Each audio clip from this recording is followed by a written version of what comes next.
L'altre dia us parlava de les llengües, dels idiomes de la intel·ligència artificial. Us parlava de quins són aquells llenguatges i aquells idiomes principalment emprats per la intel·ligència artificial i amb la qual ens podem comunicar amb les IAs, no? Avui tractarem molt breument del sistema, del mètode, més enllà del llenguatge, més enllà de l'idioma, que fem servir per interactuar amb les IAs. O millor dit, quins són els sistemes que emprem per comunicar-nos amb els sistemes computacionals en general. Tradicionalment, des de fa unes dècades, el mètode més comú per comunicar-nos amb un ordinador, amb una computadora, amb un sistema computacional qualsevol, és el text. I concretament ho fem mitjançant l'utilització d'un teclat que ens permet una entrada de text que arriba al sistema computacional, el processa i ens torna una resposta, no? Aquest sistema ha sigut útil durant moltes dècades, segueix sent útil i probablement seguirà sent útil uns anys més. Però és un sistema, i especialment en l'àmbit de les intel·ligències artificials, i especialment amb unes intel·ligències artificials que ja han adquirit la capacitat més que suficient per interactuar amb nosaltres amb llenguatge natural, ja no és només que ens entenguin en un determinat idioma, que li fiquem per text, sinó que ja ens escolten i ens poden respondre d'una forma molt natural amb gairebé qualsevol idioma i molt especialment també amb el nostre idioma. I aquesta capacitat d'interactuació per veu i amb aquesta capacitat de comunicació amb els sistemes computacionals per veu és probablement la darrera frontera que ens falta per comunicar-nos d'una forma més eficient i efectiva amb les intel·ligències artificials, per comunicar-nos d'una forma més eficient i efectiva amb els sistemes computacionals. La comunicació per veu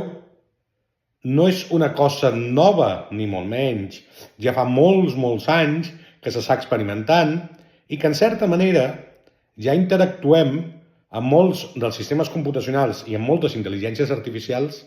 per veu. Tenim assistents personals a casa, en els nostres llocs de feina, i fins i tot tenim opcions d'accessibilitat des de fa molts anys a un ordinador personal qualsevol, en el qual la interacció per veu ja era i ja és possible. El que està canviant, i el canvi de paradigma complet, és,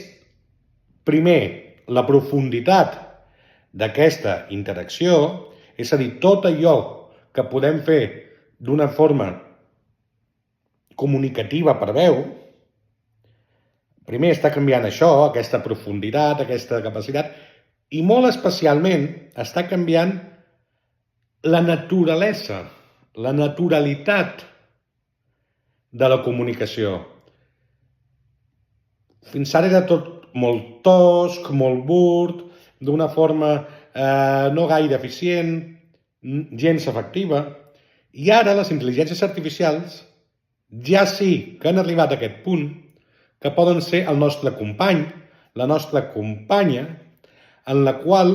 ja no li hem d'introduir un text, sinó que pot parlar amb nosaltres com parlem entre nosaltres. Sense cap mena de dubte, ens trobem al començament de la revolució del que seran les tecnologies per veu que permetran una comunicació, com deia, més eficient i més efectiva amb les intel·ligències artificials. I és que probablement, igual que entre els humans ens comuniquem preferentment per veu, amb les intel·ligències artificials també ho farem així. Probablement, la forma més natural d'interactuar amb les màquines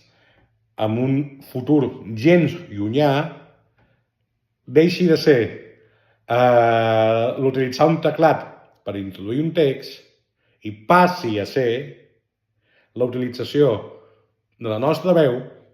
per interactuar d'una forma fluida i directa amb qualsevol intel·ligència artificial, amb qualsevol sistema computacional.